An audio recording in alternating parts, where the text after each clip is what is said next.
खुदा के नाम का ही है। Praise God, hallelujah. तो आप सब ने मेरे साथ ये कहना है, जलाल खुदा बाप, खुदा बेटे और खुदा रूह कुद्स का। Hallelujah, hallelujah, hallelujah. Yeshu Masih के नाम की, यीशु मसीह के नाम की, यीशु मसीह के नाम की। जोरदार तालियां हम यीशु के लिए। हालेलुया। हम इसे वर्णन करते हैं तो सारे जलाल का बादशाह। हालेलुया। Praise God. सो दिल की गहराइयों से पास्टर साहब, एक बार फिर मैं आपका शुक्रगुजार हूँ। तमाम अपने हम खिदमत भाइयों का मुख्तलिफ तोड़े हम सबके पास हैं। किसी को कलाम सुनाने का और किसी को खुदा ने परस्तिश करने का तोड़ा दिया। और यहाँ पर बहुत से भाई हैं, परस्तार हैं खुदा के, और सुनते रहते हैं, दिल खुश होता है। और फरमाइशें भी मैं करता रहता हूँ। सरफराज भाई भी है, पाज साहब भी हैं, तो कभी कोई हो तो फिर मैं कह देता हूँ जी फलाना गीत साहब भी सुना देगा। तो शुक्रगुजार हैं कि ये भी खुदावन ने हमें अपने फजल की बदौलत ये गिफ्ट दिए हुए हैं कि हम खूबसूरत वर्शिप की माला अपने खुदावन को पहनाते। आमीन। सो आइए हम कलामे खुदा की तरफ बढ़ते हैं। और आज जो हमारा मज़मून है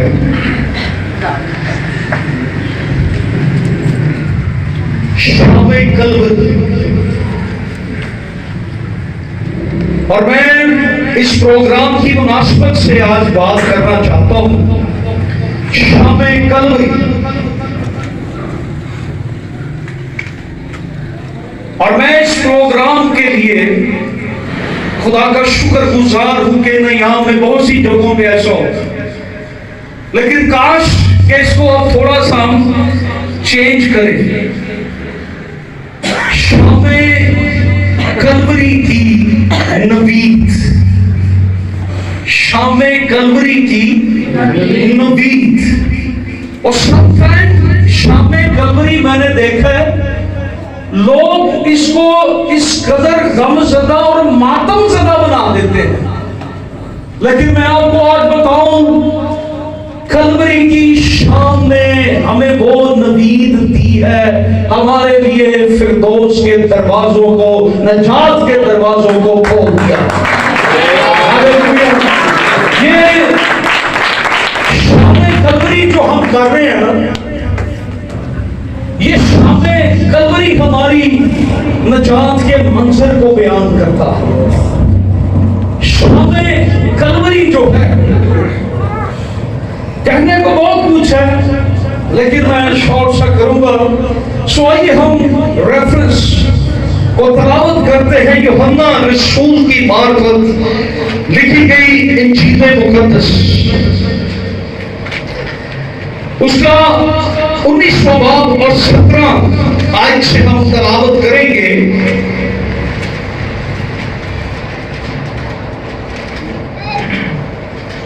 यूहन्ना रसूल की मार्फत लिखी गई इंजील मुकद्दस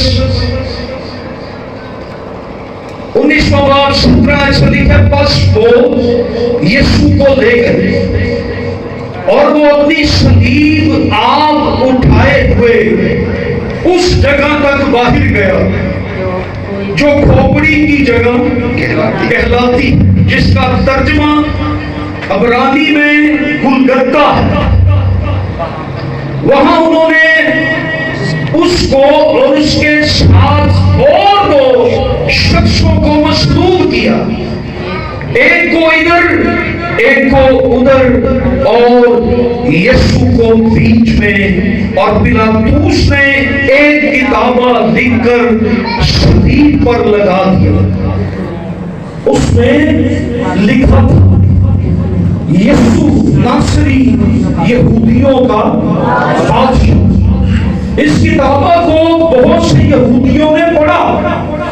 इसलिए कि वो मुकाम जहां यीशु मसीह मसलूब हुआ शहर के नजदीक था, और वो इब्रानी, लतीनी और यूनानी में लिखा हुआ था।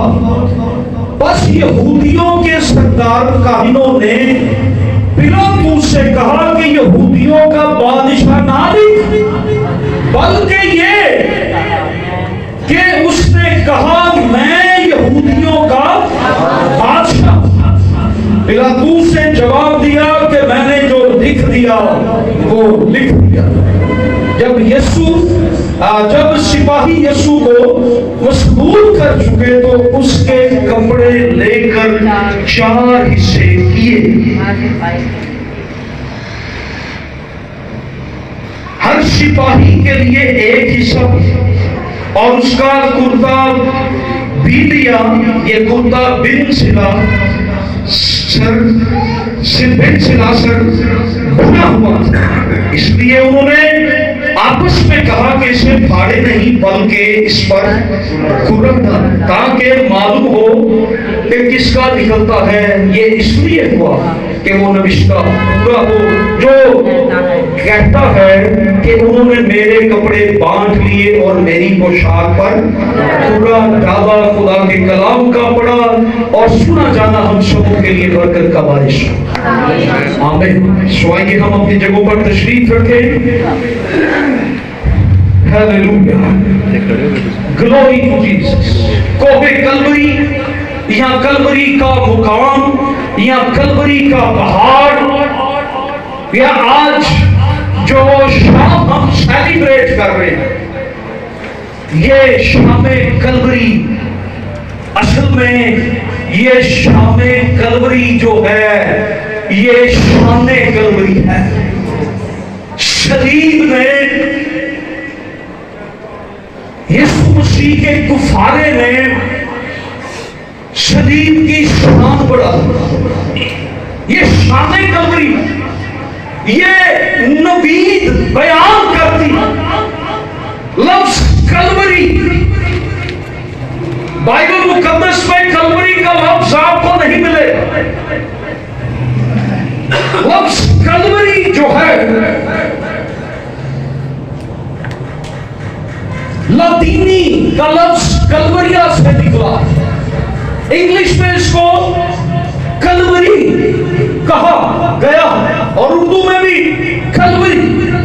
और मैं डिक्शनरी में इसको देख रहा था और वहां पे लिखा था अज़ियत की जगह, वो मुकाम जहां हजरत ईसा को अज़ियत दी गई। ये हमारी उर्दू डिक्शनरी बयान करती है कलवरी। लतीनी लफ्ज कलवरिया से निकला, ये लफ्ज इंग्लिश में कलवरी। और उर्दू में या इब्रानी में जो हमारी ये लफ्ज इब्रानी का जो है गुलगत्ता, जो हमारी उर्दू बाइबल में लिखा हुआ है, इब्रानी लफ्ज गुलगत्ता, कलवरी को इब्रानी में गुलगत्ता कहते हैं। और फिर आगे लिखा है वो जगह जिसे खोपड़ी का मुकाम भी, ये वो पहाड़ था जिसकी सूरत उस पहाड़ की इस तरह से बनी हुई थी, वो दूर से देखे तो ऐसे लगता था जैसे कोई बहुत बड़ी खोपड़ी पड़ी। उस पहाड़ की शक्ल खोपड़ी की तरह की थी, इसलिए उसे खोपड़ी का मुकाम भी कहा गया या खोपड़ी का पहाड़ भी कहा जाता था, कोहे कलवरी। सो ये वो जगह थी जहां पर खुदावंद यीशु मसीह को अज़ियत दी गई, खुदावंद यीशु मसीह को मसलूब किया गया, खुदावंद यीशु मसीह का मस्कर उड़ाया गया, उसे ठट्ठों में उड़ाया गया, उसकी तस्लीम की गई, उसे रुसवा किया गया। वो ठट्ठे लगाते थे, अगर तू मसीह है तो नीचे उतरा, और उसके साथ लटका डाकू भी कहने लगा अगर तू मसीह है, खुदा का बेटा है, तो तू खुद भी बच जा और तू हमें भी बचा ले। उसका तमस्कर उड़ाया जा रहा था। कहने लगे सिर्फ ये ना लिखे कि यहूदियों का बादशाह, ये लिखे कि मैं यहूदियों का बादशाह। कलवरी का मुकाम बनीनो इंसान की इंतहाई नफरत का मुकाम आपको नजर आ रहा है जो यीशु मसीह से की जा रही है।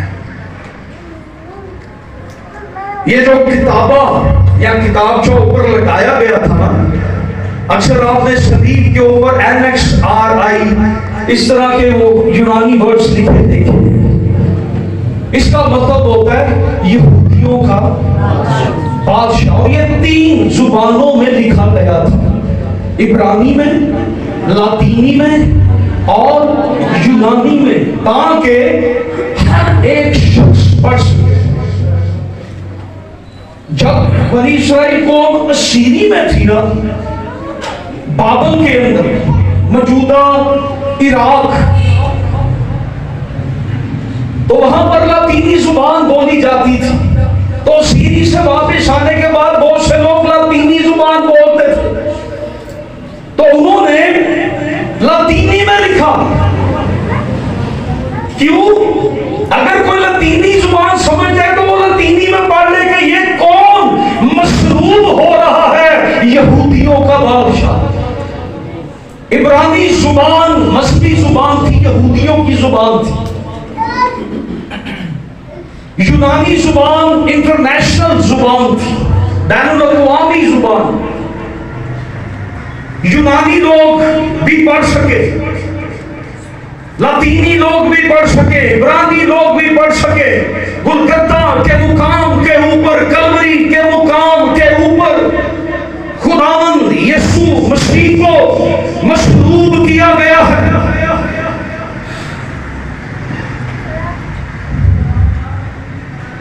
और हम गौर करते हैं, यह जगह वो जगह है जो क्या है, अज़ियत का मुकाम।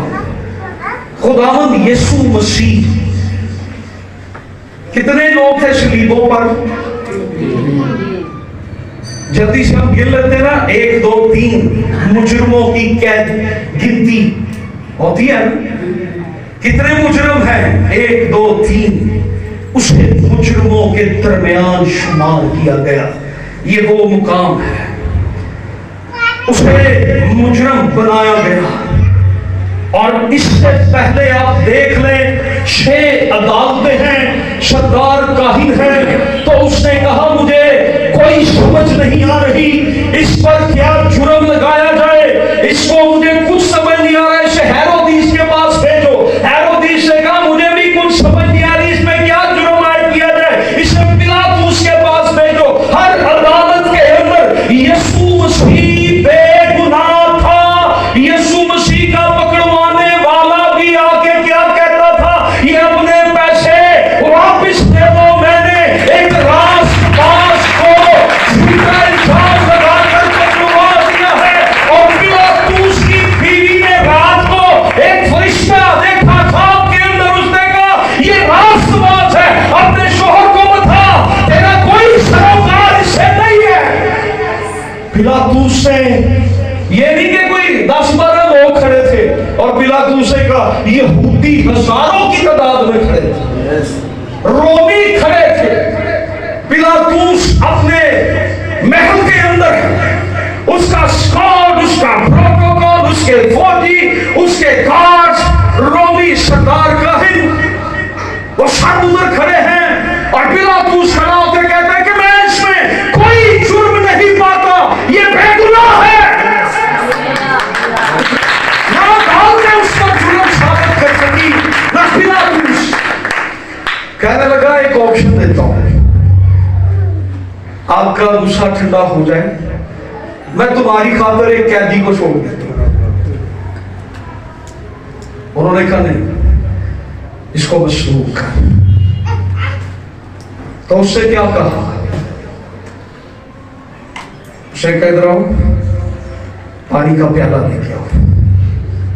उसने अपने हाथ धो लिए और कहा इस रास्तबाज का खून अब तुम्हारी गर्दन पर है। और यहूदियों ने कहा इसका खून हम पर और हमारी नस्ल पर, औलाद पर। ओके, यीशु मसीह बेगुनाह लेकिन मुजरमों के दरमियान। क्यों वो मुजरमों के दरमियान गिना गया? क्या आंसर है आपके पास? दरमियानी, यीशु दरमियानी। Yes, very good. यीशु क्यों मुजरम गिना गया? यीशु का तो कोई गुनाह साबित ही नहीं हो पा रहा कि हो रहा था। जिन्हें मुंह चुम के यीशु ਨੂੰ फड़ाया सी ना, वो भी मन गया, कहते ना ये रास्तबाज है। और उसने इस पछतावे में फांसी ले ली कि मैंने गलत किया है, झूठ बोला। मेरे और आपके गुनाह यीशु के ऊपर है, इसलिए यीशु मुजरम है।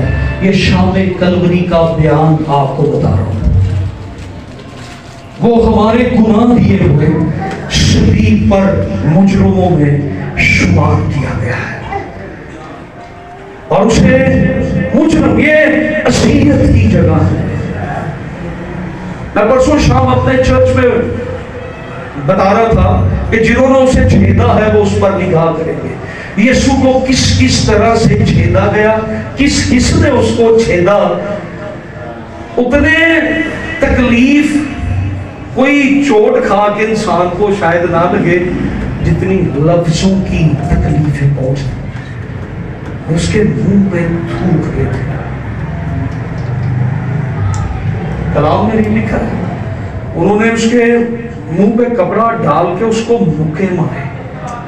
कहते ए नबी, नबूवत से बता तुझे किसने मारा है। वो शरीर पर है तो आप पढ़े जब इस मंजर, तो नीचे लोग खड़े कहते थे तू अगर मसीह है, खुदा का बेटा है तो नीचे उतरा। और यीशु उनकी बातें सुन रहा है। कोड़े खाने के बाद, इतनी अजियत खाने के बाद कभी भी मुजरम दुआएं नहीं देते थे, वो गालियां देते थे, वो पागल हो जाते। कहने मेरा दिमाग खराब हो गया, उनका दिमाग खराब हो जाता था। वो गालियां देते, बददुआएं देते, जिन्होंने उसको असियत पहुंचाई होती थी। कलवरी का मुकाम असियत की जगह थी। यीशु मेरे और आपके दुख लिए हुए इन सारी असियतों को बर्दाश्त कर रहा है। वो इस मुकाम पर इन असियतों को बर्दाश्त कर रहा है। डाकू क्या उसको कह रहे हैं, लोग क्या उसको कह रहे हैं, रोमी लोग क्या कह रहे हैं, यहूदी लोग क्या कह रहे हैं, वो बर्दाश्त कर। यही असियत का मुकाम नजात का मुकाम बन गया। आमीन। एक डाकू कहने लगा कि अगर तू खुदा का बेटा है तो खुद भी बच और क्या कर, तू मुझे भी बचा दे। तो दूसरे डाकू ने क्या आंसर किया? उससे कहा हम तो अपने किए की सजा पा रहे हैं, लेकिन इसने कुछ भी नहीं किया। ये तो रास्तबाज है। तुझे जिस जुर्म की सजा मिल रही है वो तूने गुनाह किया है, लेकिन इसने कुछ भी नहीं किया हुआ। ये रास्तबाज है। उसने कहा ऐ खुदावन, जब तू अपनी बादशाही में आए तो मुझे याद करना। तो यीशु मसीह ने कलवरी के मुकाम पर यह दूसरा कलमा बोला था। मैं जरा पहला कलमा भी बोल लूं, फिर मैं दूसरे की तरफ आता हूं। कलवरी का मुकाम जो अज़ियत की जगह कहलाता है, ये अज़ियत की जगह थी, ये मुआफी का मुकाम बन गया। हालेलुया। जिन्होंने मारा है, जिन्होंने यीशु के मुंह पर थूका है, जिन्होंने उसको कोड़े मारे हैं, जिन्होंने उसको जलील किया है, जिन्होंने ठट्ठों में उड़ाया है, जो उसको मजाक उड़ा रहे हैं, उन सब के लिए खुदावंद यीशु मसीह ने कोई बददुआ नहीं चाही, कोई गाली नहीं दी, कोई बुरा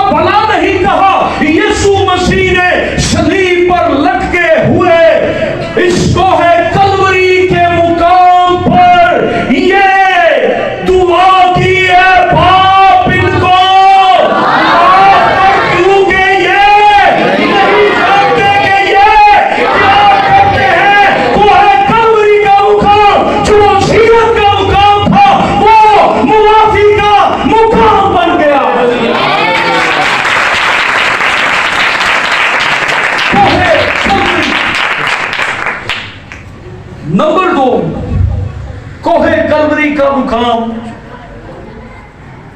नजात का मुकाम बन गया। उसने कहा खुदावन जब तू अपनी बादशाही में आए यसू ना अगलियां गल्लां ना करया करो कि जो यसू इंज होएगा फिर इंज कर लांगे। यसू ना अज दी गल कर। यसू कहता अगली गल की करना है तू अज ही क्या कहा था ठीक है जो मैं दोबारा आमदे सानी होएगी आवांगा ना तेनू जिंदा करके नाल बादशाह चला जाएगा। और मेरा यीशु इंज नीचे करता उसने कहा तू आज ही मेरे साथ फिरदौस में होगा। कलवरी का मुकाम नजात का मुकाम बन गया। वो तमस्सा उतारे वो कलवरी के मुकाम पर यीशु को मजाक कर रहे हैं ठट्ठों में उड़ा रहे हैं तकलीफ दे रहे हैं लेकिन ये कलवरी का मुकाम नजात का मुकाम बन गया। ये माफी का मुकाम बन गया। ये तबस्सुर की जगह थी।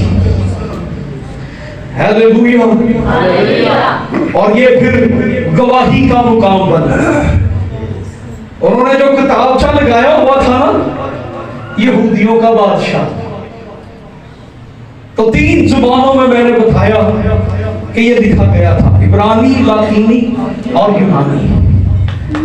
ये गवाही का मुकाम बन गया। और मैं आज आपको ये बताना चाहता हूं यीशु मसीह सिर्फ यहूदियों का बादशाह नहीं है। यीशु मसीह पूरी दुनिया का बादशाह है और वो बादशाहों का बादशाह है। बोले जोर से यीशु मसीह बादशाहों का बादशाह है। और शानदार भाग्य यीशु के लिए वो बादशाहों का बादशाह। शरीर का ये पैगाम या कलवरी का ये मुकाम हमें ये बताता है कि यीशु बादशाह है। और यीशु पैदा हो गए ना ये उदों लोग पूछते ने आके और जरा यहूदिया का बादशाह उन्होंने पूछा था ना वो बादशाह जो पैदा हुआ है हमें बता दे हम उसको देखना चाहते हैं। वो मसलूब होना तो उसे बादशाह कहा जाता है। और मुकाशवा की किताब में लिखा है उसकी रान और पोशाक पर ये लिखा हुआ है बादशाहों का बादशाह और खुदावंदों का। ये कौन है? ये यीशु मसीह। ये है जी शाम कलवरी की नबीद। Are you understand? ये जगह मिलाप की जगह बन गई। कोहे कलवरी मिलाप की जगह बन गई। बहुत सी बातें आप अटैच कर लें लेकिन मैं चाहता हूं कि आपका प्रोग्राम आगे जारी रहे और वो अच्छा हो जाए। हालेलुया। ये मिलाप का मुकाम बन गया। शरीर पर जब यीशु ने कहा ना बाप मैं अपनी रूह तेरी तो क्या हुआ हैकल का पर्दा कैसे फटा था? ऊपर से फटना कहां से चाहिए था? नीचे से लेकिन फट कैसे? और ये बात पता कैसे कि हैकल का पर्दा फटा? कैसे पता चला? नहीं अंधेरा भी हुआ बौछार भी आया लेकिन हैकल का पर्दा फट गया है ये कैसे पता चल रहा है? ये किसने आके बता दिया? बाइबल में 3 मरतबा हैकल बनाई गई 3 मरतबा बर्बाद की गई। और पर्दा उस वक्त भी फटता होगा लेकिन कभी जिक्र नहीं आया कि हैकल का पर्दा फटा था। आज क्यों ये जिक्र आ गया हैकल का पर्दा फटा? गौर करें। शागिर्द सारे छुपे हुए हैं। एक शागिर्द है तो वो सलीब के सामने खड़ा। शागिर्द तो हैकल में गए ही नहीं। तो ये पर्दा फटने की बात जो है, जो हैकल के अंदर काहिन थे ना, जब ज़ल्ज़ला आया,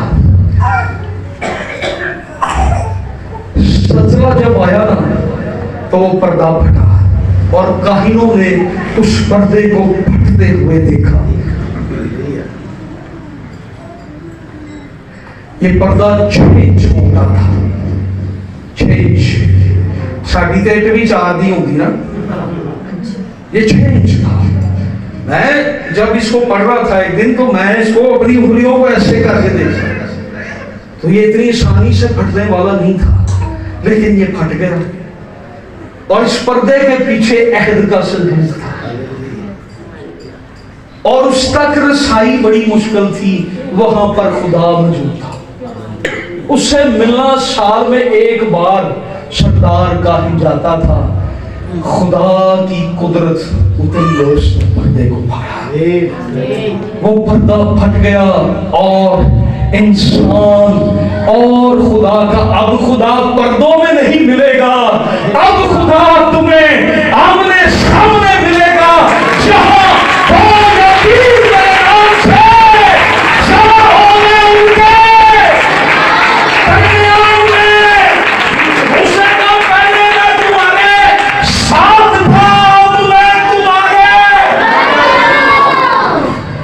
समझ गए हो पर्दा फटने का मुकाशा।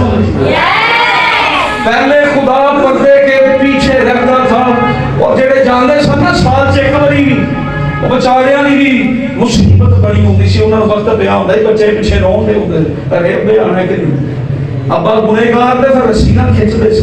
आपने देखा ना अक्सर फादर्स ने गोन पहना होता है, रस्सी बांधी होती, तो सरदार काहिन को और रस्सी बांधी जाती थी, उसकी गोन के साथ टलियां लगी होती थी छोटी छोटी, और चलता रहता था। अंदर कुर्सी नहीं होती थी बैठने के लिए, काहिनों को कोई कुर्सी नहीं दी गई, लेकिन यीशु अपनी खिदमत पूरी करके जाकर बाप के साथ तख्त पर बैठ गया।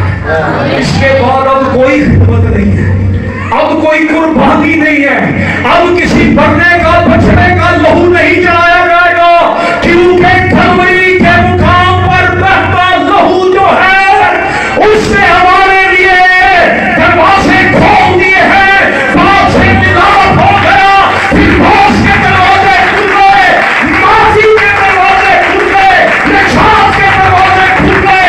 यीशु मसीह ने हमें जो है कलवरी पर मशहूर होकर बचा कोहे कलवरी।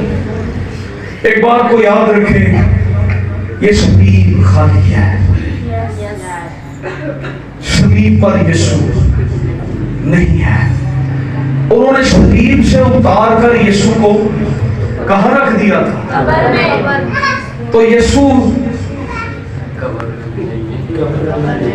तो फिर मेरे बहनों भरावों, ए मातम मनाने छड़ दो काले कपड़े पाने।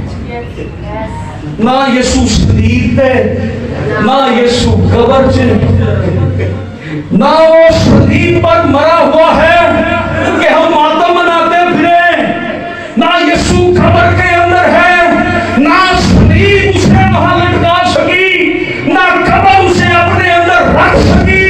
यीशु मसीह तीसरे दिन मुर्दों में से जी उठा, और उसने ये कहा, पेट में मर गया था, अब मैं जिंदा हूं और अपनी आवाज जिंदा रहूंगा।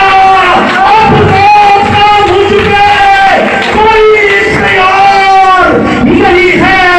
मैं अल्फा और मैं ओमेगा हूं, मैं इब्तिदा और मैं इंतहा हूं।